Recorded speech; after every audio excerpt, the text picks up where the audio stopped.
Зачем мне считаться шпаной и бандитом? Не лучше ль податься мне в антисемиты? На их стороне хоть и нету законов, поддержка и энтузиазм миллионов. На их стороне хоть и нету законов, поддержка и энтузиазм миллионов.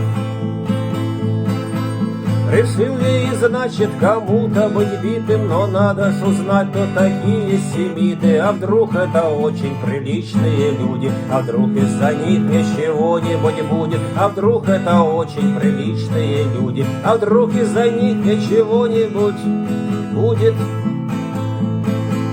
Но друг и учитель, алкаш в Бакалее, сказал, что семиты простые евреи. Да это ж такое везение, братцы, теперь я спокоен, чего мне бояться? Да это ж такое везение, братцы, теперь я спокоен, чего мне бояться?